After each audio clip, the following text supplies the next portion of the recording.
The UN estimates that by 2050 there will be more plastic in the ocean than fish. It's estimated that 100 million tons of plastic are generated globally each year. Local authorities have been forced to close beaches due to mounds of plastic rubbish. Hello, I'm Tammy Vendage, an executive turned social entrepreneur. It's clear that Mother Nature has a plastics problem, but I think it's time to quit talking about the problem. Instead, let's talk about the solutions. This is a business podcast with an environmental mission. And as your host of the Plastics Revolution, I'm going to chat with the innovators, change makers, and fellow entrepreneurs who are leading the way in fighting plastic waste. Along the way, we'll also share tips and practical ideas so that you too can be part of the solution. This is the Plastics Revolution. In this episode of Plastics Revolution, I chat with Abigail Forsyth, the co-founder and managing director of Keep Cup. Abigail and her brother were running a number of cafes in the Melbourne area when they recognized the amount of disposable coffee cups that were going through their business and ending up in landfill. Even worse, they couldn't believe that there wasn't already a reusable alternative on the market. 10 years later, the Keep Cup brand has become the generic term for a reusable coffee cup in many places. We hope you enjoy this episode of Plastics Revolution with Abigail Forsyth of Keep Cup.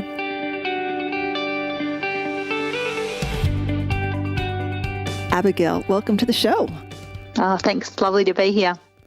The Keep Cup that you've started with your brother is kind of synonymous with the reusable cup movement here in Australia, certainly, and probably other places, to the point that when people are talking about it, they actually talk about a reusable cup the way that a lot of people say, oh, let's get a box of Kleenex. Would you mind just starting off and telling us how did you start the business? So back in 2000, well, before that, so my brother and I started some cafes in the late 90s, and we sort of began when, I guess, coffee was really taking off as a thing, as a status thing and a break thing and a part of our lives. And we brought in disposable cups for customers to use. And I still remember back in like the early 2000s, a lawyer saying to me, oh, I feel like a baby drinking out of this sort of sippy cup. And then 10 years later, we're all drinking out of them. No one's thinking twice about it.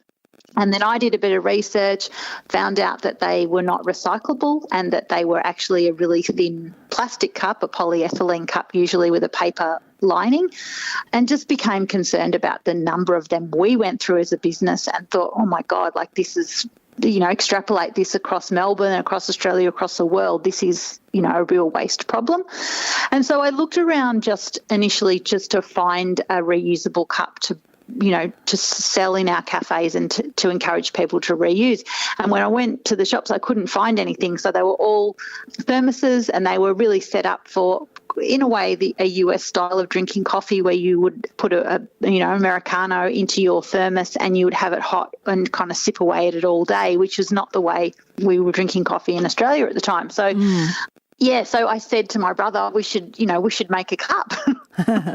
And he was like, well, let's test, like, how come someone else doesn't do that? Let's test it. So in the winter of 2007, we got in some Decor soup mugs, and we gave people 50 cents off if they returned and refilled the soup mug.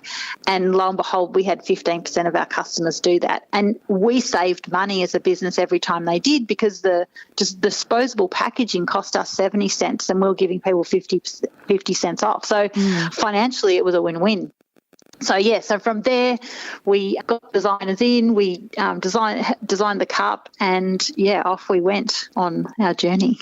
What's remarkable about this to me is that there's an awful lot of cafes out there that use disposable cups and have been for as long as you guys had your own cafes. What was it about this concern? What in your background made you actually interested in it? Because obviously a lot of other people probably saw the problem too, but did nothing. I'm not sure. I think, I've always had a love of nature and the natural environment, and always had concerns about, preserving the beautiful planet we're on, I guess, and just seeing how I was contributing to a problem and wanted to solve it. And probably, you know, a little bit of naivety, a bit of can do. Oh, this couldn't be too hard to make a product. Well, a lot of people probably thought of it, but they didn't do anything with it. So you guys actually took the next steps. When you decided that, hey, let's try something, what was that first step? You said you found a designer. Was it important to get that right? Yeah, I think there are a few important steps. So, I mean, my grandfather always said lots of people talk about things and few people do them, like the difference is in the doers. So I guess that's probably baked into my personality. But there were a couple of things. One was the connection between behaviour change and making a product, which I think is so intrinsic to the business and how it started. So, you know, we did that Dacor experiment, got the reuse rates, but it was a pretty daunting prospect to, I guess, build something and manufacture it and design it. And at the time, my daughter was 2 and I was going into work, and when I went to work I'd have coffee in a disposable cup and I'd give her hot milk sort of in the morning and in the evening in a sippy cup, and I thought, would I give her the milk in a disposable cup? And that idea just seemed so wrong, to be teaching a child that, you know, you just drink out of something and throw it in the bin. And I thought, well, if it's not okay for me to do that for Bess, how is it okay for me to do and everyone else to do? And it was that idea of behaviour change. And I'd also read Jared Diamond's book Collapse about how societies collapse, and often it's like cultural norms that we hold on to in the face of catastrophe that drive us to the brink. So I was thinking about those things, I guess, and then the aesthetics and the product design and enjoying the product. And it's those two things, I think, combined that have driven the success of Keep Cup, and I guess it's, you know, the movement associated with carrying the product. And certainly it has created a reasonable movement all over Australia and all over the world. You started this business while you already had another business going, though. Yes. From personal experience working in my parents' restaurant businesses, that's more than a full-time job in itself. How did you guys find not just the time, but the capital to invest in manufacturing new products like this?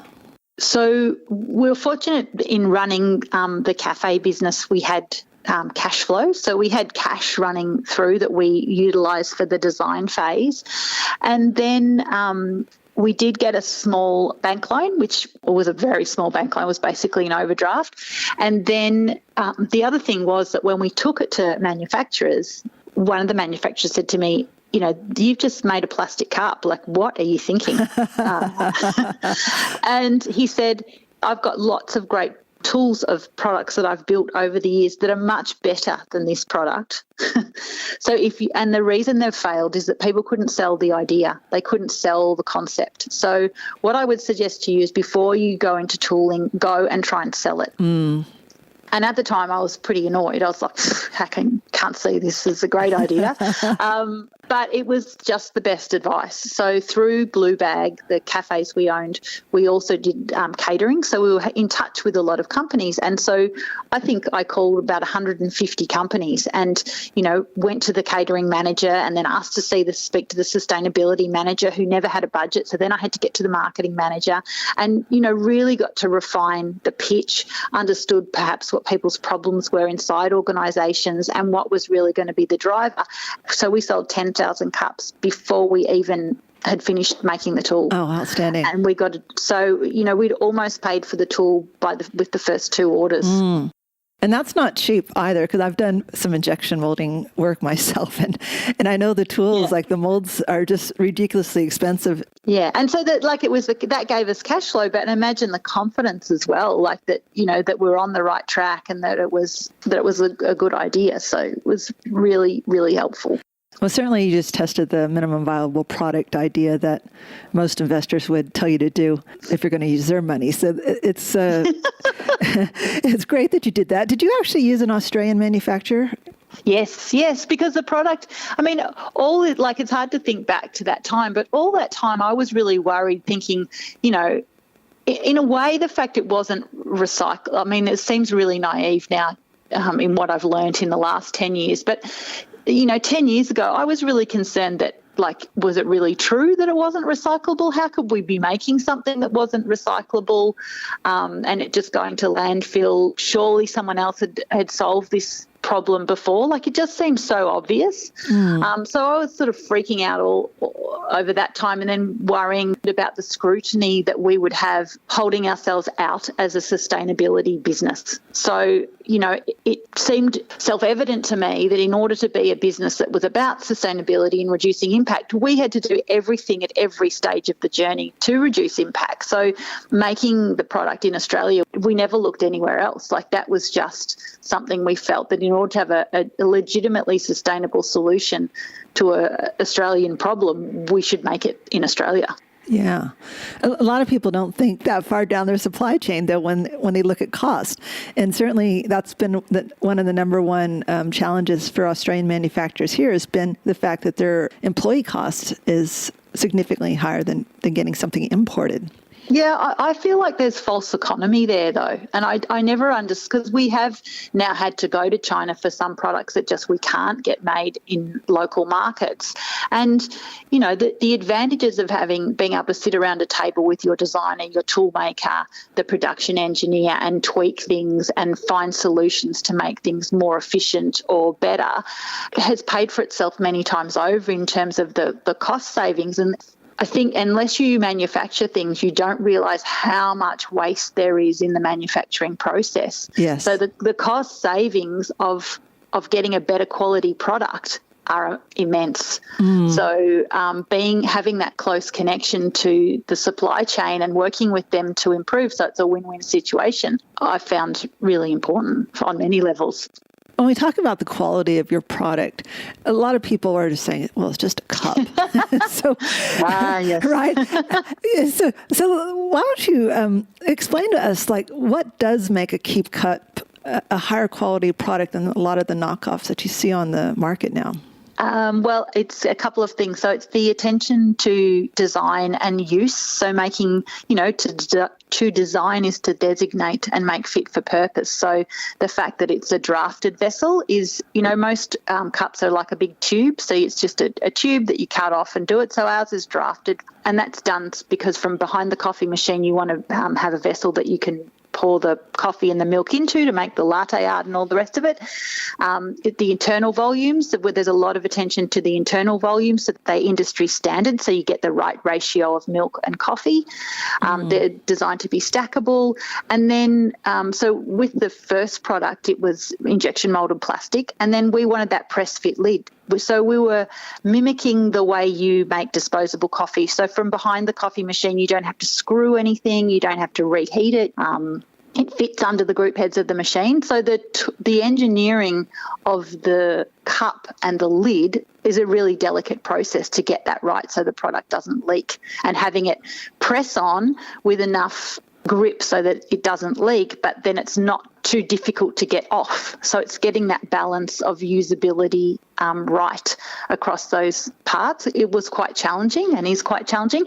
And then we've tried to spin it out across different materials. So then we tried to get the lid to fit glass, which is much less exact in its tolerance. Like, all glass has an ovality to it. So getting the lid to fit glass, and now to get it to fit stainless steel. So, you know, part of the sustainability of the product is that it's modular. So if you've got a drawer of Keep Cups, you can put any lid on any product, or if you break something, you can just replace the part. So, yeah, there's a lot of attention to detail and engineering in getting that right and making it usable across those different materials and occasions.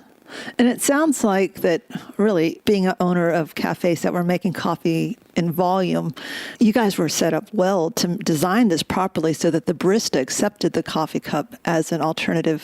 Yes, and that was an early learning. I tell the story that we did a design market in Sydney in the first couple of weeks, and a girl came up to me and said, look, I'd love to carry one of these because I think it's the right thing to do, but I drink Campos coffee and they're way too cool for to bring this cup into the store.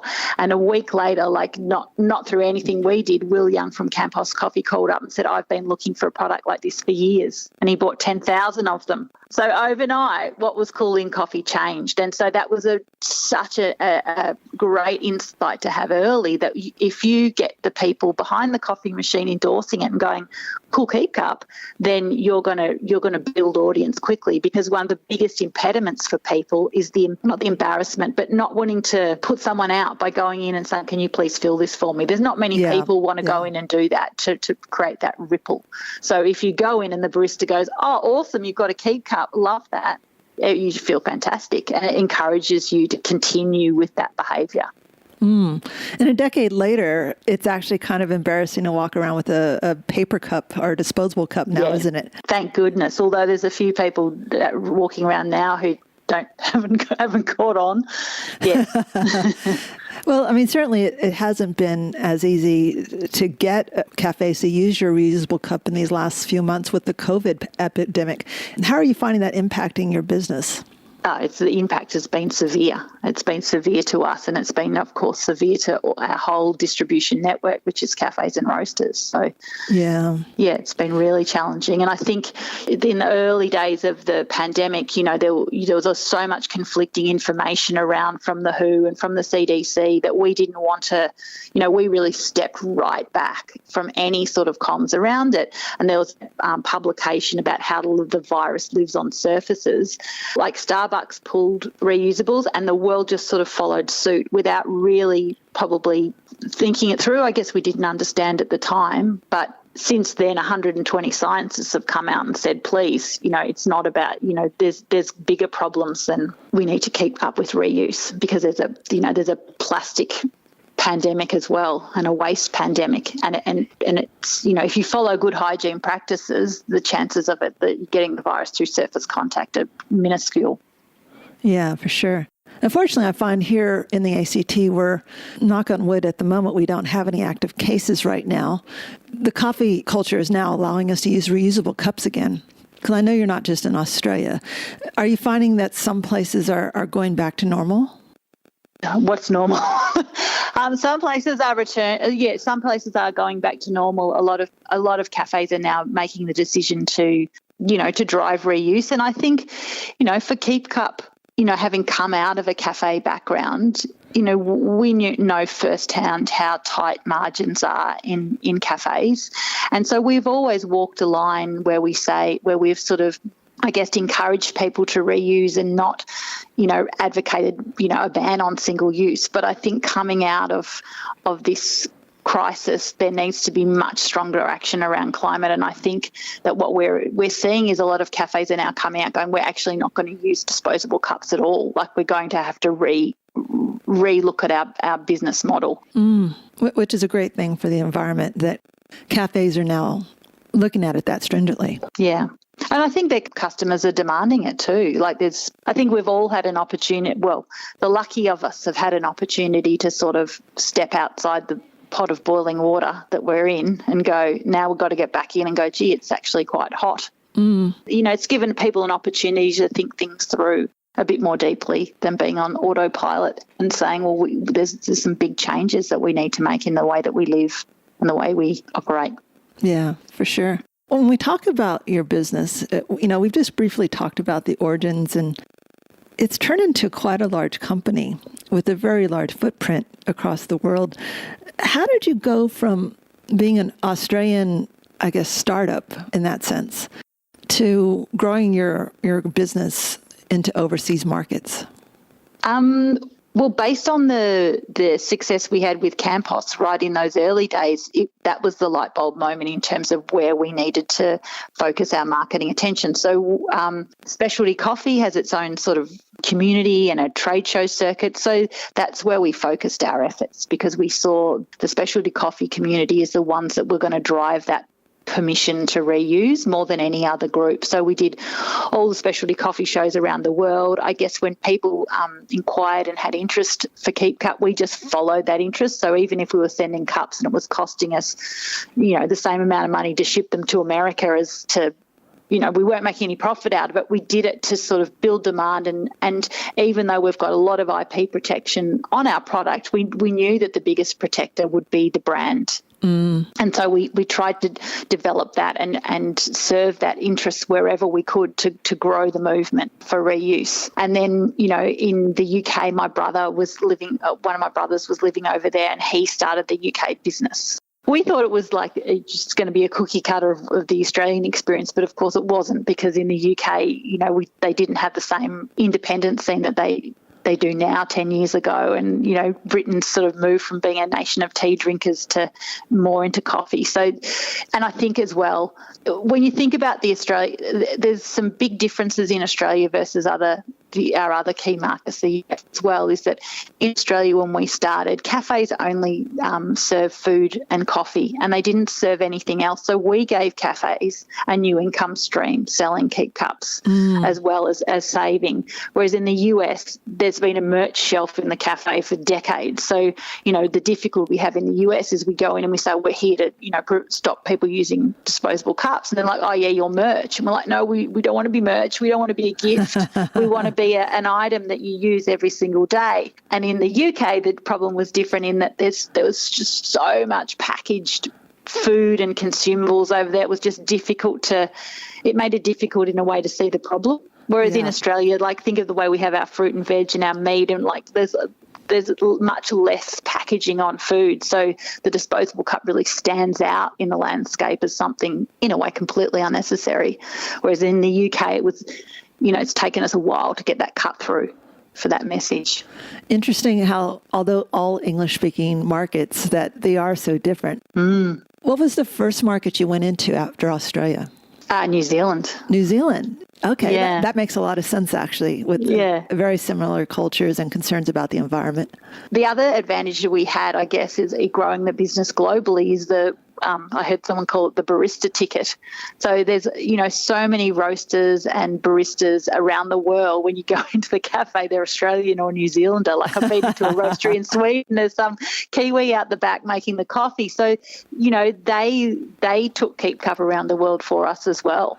And they were probably some of your strongest advocates because of that. Yeah, absolutely. It's true. When I go back to the U.S. that I do look for an Australian or New Zealand barista, because I know that they'll make the coffee well. It's hard to find. Yeah. So when you moved to the UK, you said one of your brothers was able to start that business. What about the U.S.? How did you get that particular marketplace started? We initially started out with a 3PL where we were shipping over stock, and we did a lot of trade shows to try and build the business.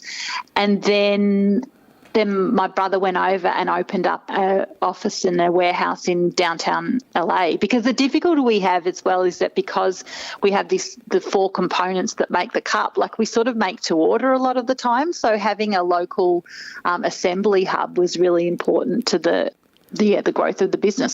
We were in LA for 7 years. And I noticed online, as a consumer, you could design your own cup.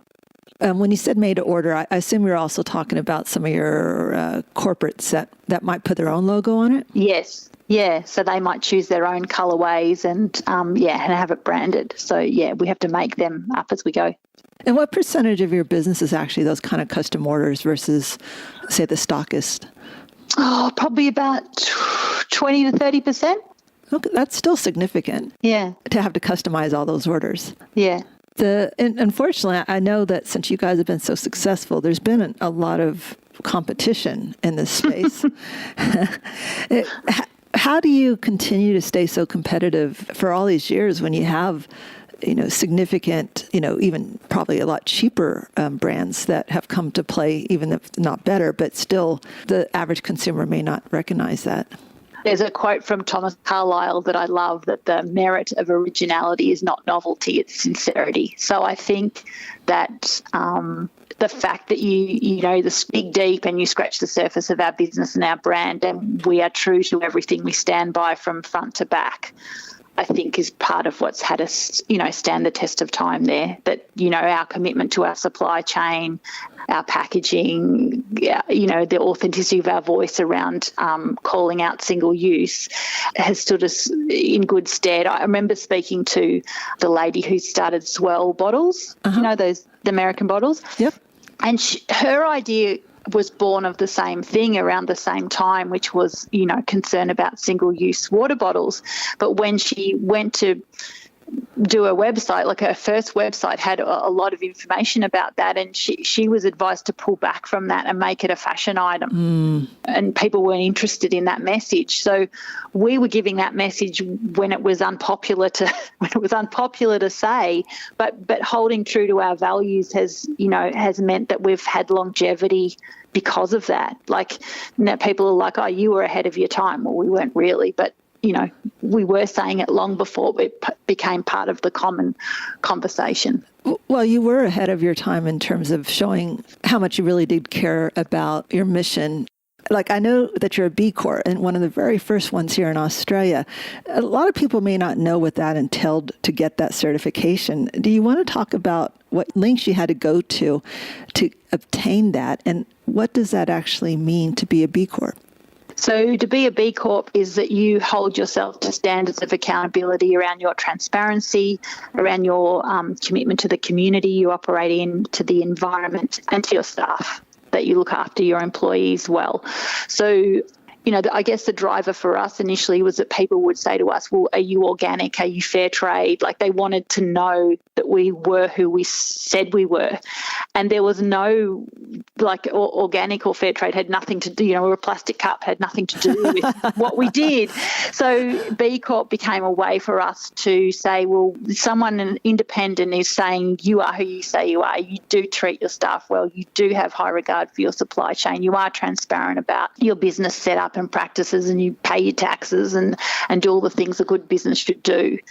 And over time, it's a pretty onerous process. So you have to record everything. It looks at the energy coming from your buildings, how you pay your staff. Yeah, it's pretty rigorous. And then they audit it every 2 years. And each 2 years, so we've been a B Corp since 2014, and those requirements keep ratcheting up as you are a B Corp for a longer period of time.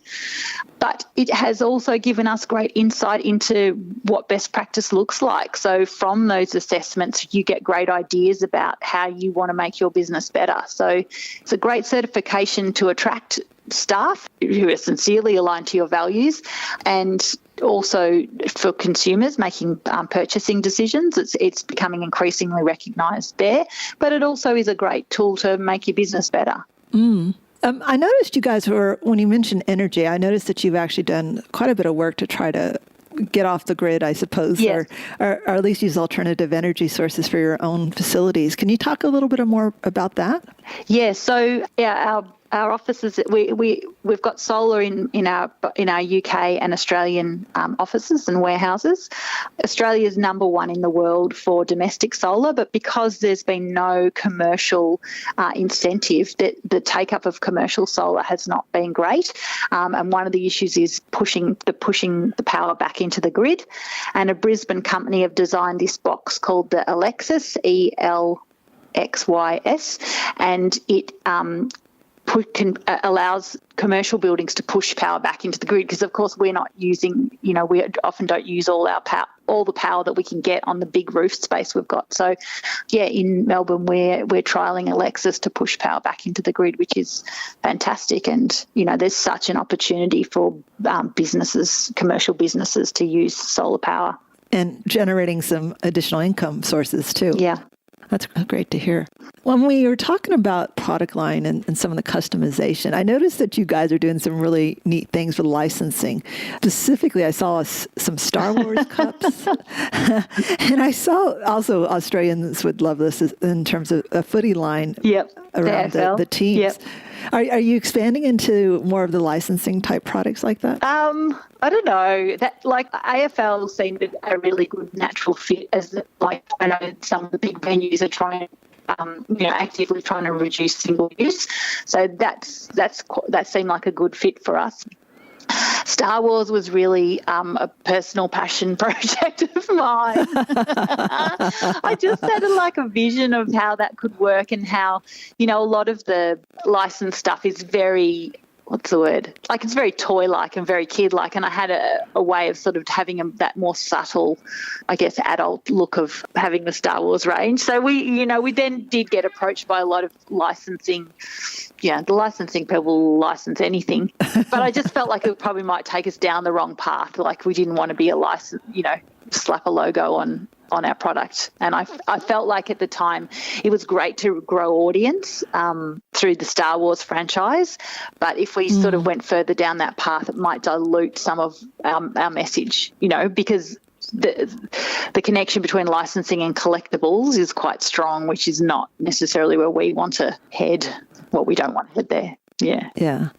And so you've gone from an all plastic cup. Is that actually made out of recycled materials? No, we can't, because it's for food, we can't use recycled. Well, it depends on what you mean by recycled as well. So there's a lot of companies touting that they are using recycled materials, but all they're really doing is taking the production waste from the factory and pushing it back into the top of the machine. Yeah. And most of the time when we think about, as a layperson, when you think about recycled, you're thinking about post-consumer waste.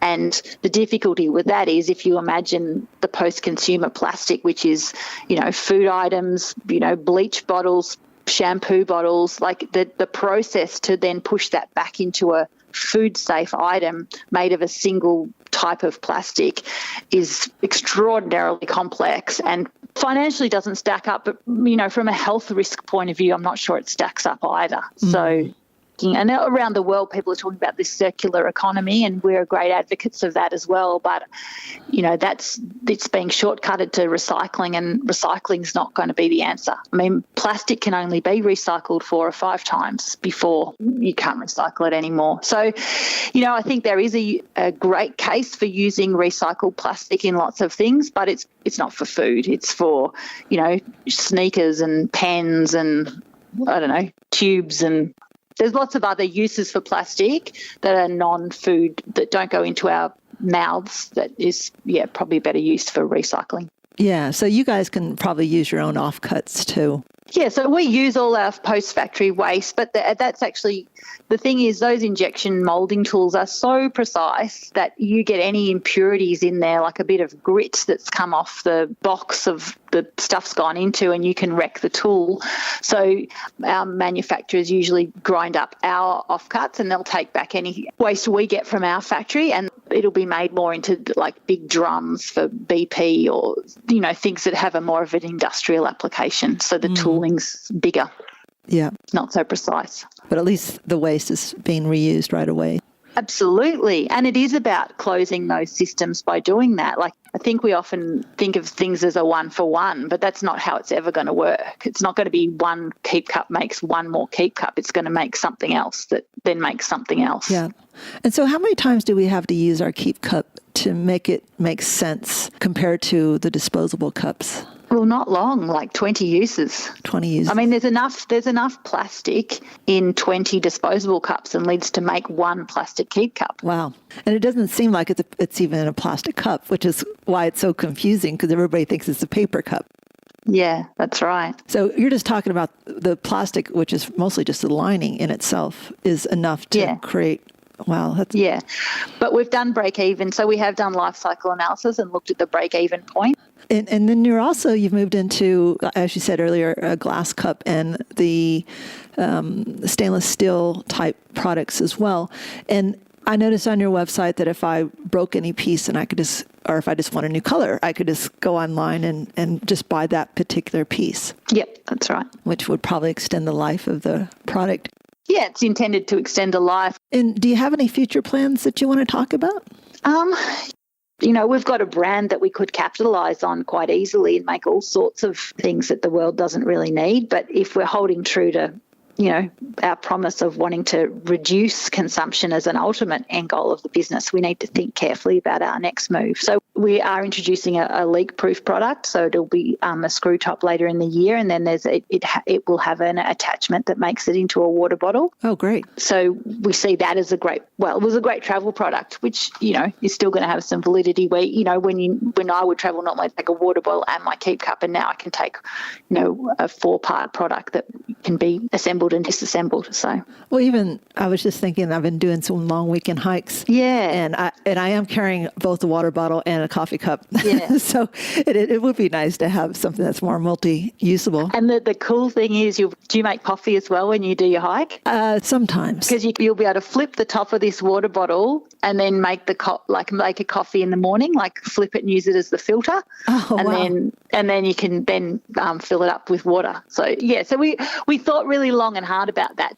There's so many water bottles out there. How do we make ours of use? And I think also just, looking at other ones, because it breaks in half, the cleaning, like making something that's really easy to clean is really important to preserve. Like that's probably the biggest impediment to the long life of a water bottle is the cleaning of it. True. Is there anything else you wanted to share, Abigail? Any last words for our listeners? I guess Keep Cup is a business that, our purpose is, I guess, to create a world where people don't want, need or use disposable cups. And I guess for us and for our customers, we've made it a really simple entry point. I think often, probably not so much now, but 10 years ago, to become sustainable or to identify as green was seen as quite a huge undertaking. And I think what Keep Cup did at the point in time that we entered the market was to become a really easy entry point to that conversation, that you didn't need to fully identify as green. I mean, when we first approached businesses like McDonald's and Pret and Starbucks, they were really concerned that if they brought in a reusable cup and advocated for it, it would draw attention to all the other things they were doing in their business that weren't reduce and reuse. But there's been this growing awakening that the problem is so big and so catastrophic that any effort that we make is going to make a difference. And I think, there's a lovely quote from Christina Figueres when she says that, people think about corporations and the system, but the system's just made up of individuals. And when we take action as individuals, it creates momentum in all sorts of ways and places. And so I think I'll encourage people to really think about how they can reduce and reuse in their own life and continue that conversation and continue that train of thought, and let's see where it can take us. Great words of advice, especially during this time where single-use plastic seems to be so prevalent and growing in our environment at the moment. Yeah, it's horrible. So if people want to buy a Keep Cup, what would be the best way to do that? So if somebody wants to buy a Keep Cup, the best way is probably to find one at your local cafe, although make sure it is a Keep Cup. Alternatively, you can find us online. So we've got distribution hubs in the US, the UK and Australia. So you can go onto our website and purchase there. And then you can also find us for our thoughts and views and advocacy around reuse on LinkedIn, our website, Facebook and Instagram. Great. I'll make sure we put all the links in the show notes so that people could find it more easily. That'd be great. Abigail, thank you so much for your time today. It's been really fascinating just to hear about your business journey. And it's still changing, but you started a movement. You literally started a movement first here in Australia to advocate just one simple change in our lives to reuse and reduce the number of coffee cups that we were throwing away. And it really has started with a little spark, and now it's so prevalent in certainly this culture. And now I heard you're in something like 80 countries or something crazy like that. So this little spark that you created has gone beyond now Australia and into the rest of the world. And it's great to see a business that can have so much impact by just doing one thing really, really well. And we can't wait to see, even despite the challenges right now, what you guys will be doing next. Well, thanks so much. Yeah, I feel we've got to step it up now. It's like 10 years in. I'm like, goodness, we're still talking about disposable cups. We should have moved on, but yeah, there's lots to do. Oh, there's still a need. There's still a need. So thanks again, Abigail. We really appreciate your time. Cheers. Thanks for joining me for this episode. To see the links and show notes, check out plasticsrevolution.com. And if you found anything interesting or helpful at all, I'd really appreciate it if you subscribe to the show and to tell others. Stay tuned next week as I chat to another innovator, changemaker, or fellow entrepreneur who's leading the plastics revolution. This is Tammy Vendange. Be kind to animals and Mother Nature. This show is produced by Johnny Pushkus. Music by Joseph McDad.